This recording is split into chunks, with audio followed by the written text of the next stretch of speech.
Assalamualaikum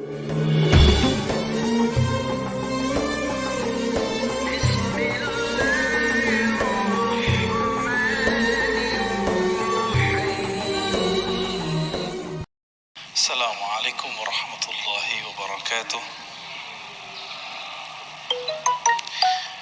Alhamdulillahi rabbil alamin, hamdan yuwafi ni'amahu wa yukafi'u mazidah. Asyhadu an la ilaha illallah, asyhadu anna Muhammadan abduhu wa rasuluh. Allahumma salli wa sallim wa barik ala nabiyyina Muhammad wa ala alihi wa ashabihi wa li baitihi wa dhurriyyatihi ajma'in, wa ba'du. Allahumma inna nas'aluka khaira hadzal yawm wa khaira ma fihi wa khaira ba'dah, wa na'udzu bika min syarri hadzal yawm wa syarri ma fihi wa syarri ba'dah. Bapak saudara, ikhwan fillah, banyak orang mendengar kalam ini. Siapa yang kenal dirinya, maka kenal Tuhannya. Sering dengar ya? Man 'arafa nafsahu faqad 'arafa rabbahu. Siapa yang kenal dirinya, dia pasti kenal Tuhannya, Rabbahu. Imam Ibnu Qudamah itu menyebutkan redaksi yang berbeda. Man 'arafa qalbahu, 'arafa rabbahu. Siapa yang mengenal qalbunya, maka dia akan kenal yang membolak-balik kalbunya, yaitu Allah Subhanahu wa ta'ala. Ada yang bertanya, ini hadis atau bukan? Nah, ini pertanyaannya dua sebenarnya. Ini hadis atau bukan, lalu maknanya apa? Setelah kita teliti, ilmu hadis itu, Bapak saudara makan Allah, jika kita buat pemetaan ilmu keislaman, bahkan semua ilmu di dunia itu dapat dirumuskan jadi 4 cara mengetahuinya. Disebut epistemologi, bahasa Arabnya madarikul ulum. Bagaimana cara mengetahui suatu hal? Yang pertama lewat indera, bukti-bukti fisik. Yang kedua akal, kita pikirkan, kita tahu. Yang ketiga kita tes. Yang keempat pakai spiritual, pakai rohani. Ilmu hadis itu yang pertama. Jadi ilmu hadis dia ilmu bukti fisik, mesti didengar, mesti ada bukti fisiknya. Maka secara ilmu hadis, hadis ini tidak bersumber dari Rasulullah sallallahu alaihi wasallam. Dari siapa ketemunya? Ternyata ketemu perkataan seorang ulama salaf namanya Yahya ibn Mu'az ar-Razi. Yahya bin Mu'az ar-Razi. Yahya bin Mu'az ar-Razi ini ulama ahli qalbu di zamannya. Beliau wali besar. Kalam-kalamnya itu bukan lagi kalam kayak kita. Dia jika berkalam, kalamnya itu hampir mirip dengan kalamnya Nabi sallallahu alaihi wasallam. Sehingga dikira ketika dia berkalam begitu, itu kalamnya Rasulullah sallallahu alaihi wasallam. Itu secara apa? Ilmu hadis. Siapa yang mengatakan itu? Imam Nawawi. Lalu diikuti oleh Imam Suyuti dan imam-imam yang lain. Jadi secara ilmu hadis gak ketemu di Sahih Bukhari, gak ketemu di Sahih Muslim, gak ketemu di Sunan Abu Dawud, Tirmizi, Nasai, gak ketemu. Ketemunya di perkataan-perkataan ulama. Nah, jadi tolong Bapak saudara makan Allah yang hobi ngaji tasawuf, harus tahu bab ini secara ilmu hadis. Ilmu hadis pendekatannya bukti fisik, disebut dengan empirik, ya. Tapi ada seorang imam namanya Ibnu Arabi yang Beliau menggabungkan ilmu zahir dan batin. Beliau ini ahli hadis, tapi lebih dikenal sebagai ahli qalbu. Guru hadisnya ratusan. Buktinya beliau meriwayatkan hadis-hadis langsung dengan sanadnya kepada Rasulullah Sallallahu Alaihi Wasallam. Jadi dia sebutkan dari gurunya sampai kepada Nabi Muhammad Sallallahu Alaihi Wasallam. Ibnu Arabi ini dia bermimpi bertemu Rasulullah. Di dalam hadis yang sahih dikatakan, man ra'ani fil manam faqad ra'ani. Siapa yang bertemu aku dalam mimpi, dia betul-betul bertemu aku. Fa inna syaitana la yatamatsalu bi. Karena syaitan tidak dapat menyerupai aku. Ibnu Arabi mengatakan ciri-ciri wali Allah itu kalau dia mimpi, dia sadar dia lagi mimpi. Ibnu Arabi mimpi ketemu Rasulullah dan dia sadar ini pasti mimpi karena Rasulullah sudah wafat. Lalu apa yang beliau lakukan? Beliau bingung dengan hadis yang tadi. Secara ilmu hadis tidak ketemu sumbernya. Maka beliau katakan, wahai Rasulullah, kata ahli hadis ini nggak ada sumbernya, bukan kalam engkau. Apakah benar demikian? Dijawablah oleh Rasulullah dalam mimpinya, bukan, itu kalamku wahai Ibnu Arabi. Ketika dia bangun,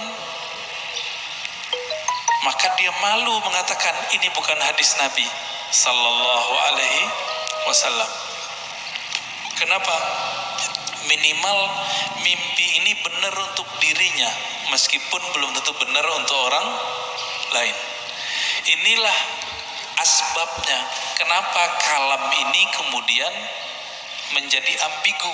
Apakah ini kalam Nabi atau kalam Yahya ibn Muaz Ar-Razi?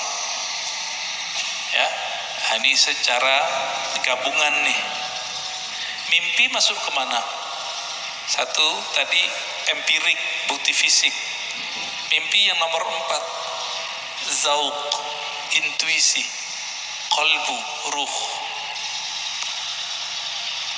Itu mungkin gak ini dibuktikan?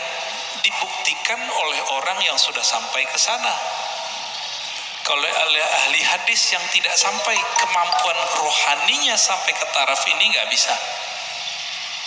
Jadi mohon maaf Bapak, jadi kita gak bisa bangga juga dengan ilmu hadis.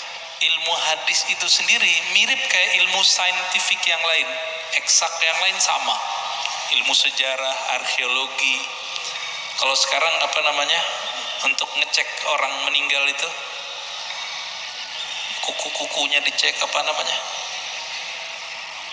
ya forensik gitu ya. Jadi bukti fisik semua. Ilmu hadis mesti berdasarkan zahir fisik.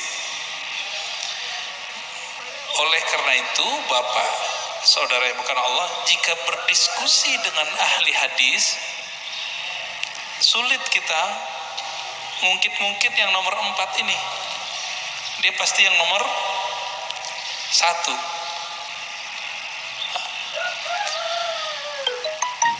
Coba lihat kalamnya. Siapa yang kenal diri, kenal Allah. Isinya benar gak? Bagus gak kalamnya?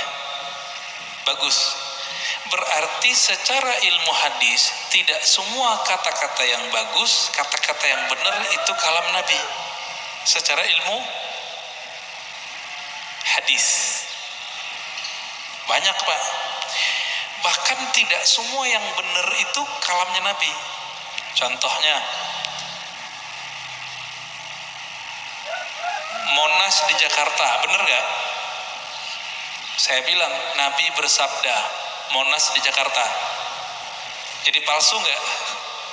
Jadi hadis palsu dia Pak. Maka tidak semua kata-kata yang benar, kata-kata yang baik itu pantas dikatakan bersumber dari Rasulullah Sallallahu Alaihi Wasallam. Nah, ilmu hadis begitu Pak, agak kaku. Ilmu hadis ini dia harus dibuktikan. Saya ketemu guru saya, guru saya ketemu gurunya. Ini sebagai contoh hadis yang paling sering kita dengar, innamal a'malu bin niat. Hadis ini Imam Bukhari mengambilnya dari ahli Mekah, namanya Humaidi. Gimana ketemunya? Oh, ternyata Imam Bukhari melakukan rihlah sekaligus haji. Bertemulah dengan Imam Al-Humaidi, murid dari Imam Syafi'i. Terbukti, secara ilmu hadis dikatakan muttasil, hadisnya nyambung. Makanya innamal a'malu binniyat hadisnya sahih, ditaruh di nomor 1 dalam Sahih Bukhari. Imam Bukhari sering mimpi ketemu Rasulullah, iya, tapi mimpinya dia tidak taruh di bab hadis. Ada seorang imam namanya Al-Baihaqi, punya kitab judulnya Syu'abul Iman dan Zuhud. Di kitab beliau menukil kalam Nabi tapi yang didapat orang dalam mimpi. Dan itu populer Pak di masjid-masjid kita, khotib-khotib kita dulu. Tahun 2006 seorang profesor nelfon saya dulu di UIN. Saya waktu itu masih kuliah. Dia telepon, "Ar-Razi, ente ngaji hadis bukan?" "Iya. Saya mau khutbah besok. Tapi bingung ini hadis atau bukan." Wah, kita kaget Pak, profesor masih mau nanya sama mahasiswa. Akhirnya saya katakan, "Hadis apa, Prof?" "Hadis siapa yang hari ini sama dengan kemarin maka dia merugi." Tahu hadis itu ya? Yang hari ini lebih buruk dari kemarin maka dia terlaknat. Saya senyum, "Maaf Prof, itu bukan hadis, tapi itu kalam Nabi yang didapat oleh Imam Abdul Aziz bin Rawat dalam mimpinya." Kata Imam Baihaqi, qala Abdul Aziz bin Rawat, berkata Abdul Aziz bin Rawat, "Ra'aitun Nabiyya sallallahu alaihi wasallam fil manam yaqul." Aku mendengar Nabi sallallahu alaihi wasallam di dalam tidur berkata. Kata di dalam tidurnya dihilangin oleh khotib-khotib. Sehingga jadinya gimana? Aku mendengar Nabi bersabda, siapa yang hari ini sama dengan kemarin fahuwa maghbun. Siapa yang hari ini beda dengan kemarin, lebih buruk dari kemarin, fahuwa mal'un, terlaknat. Nah itu. Ini disebut hadis mimpi.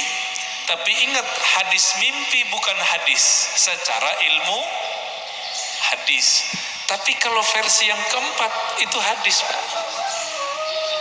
Maka versi keempat hadis Nabi gak berhenti sampai sekarang berlanjut. Menurut versi yang keempat, dari mana buktinya? Buktinya Nabi sendiri mengatakan, siapa yang bertemu aku dalam mimpi, dia betul-betul bertemu aku. Loh, tahu dari mana ketemu Nabi? Kalau ingin dibuktikan, buktikan secara fisik. Baca cerita Nabi, fisik Nabi, Syama'il Nabawiyah, perhatikan mimpinya sama atau tidak. Ini mazhab ahli hadis. Ahli hadis mensyaratkan jika mimpi ketemu Nabi, mesti karakter yang kita lihat sama seperti yang di hadis. Contohnya, Nabi suka pakai baju hijau, pakai serban, terus pakai tutup, ya, ada yang mirip Sayyid Muhammad Alawi Al-Maliki,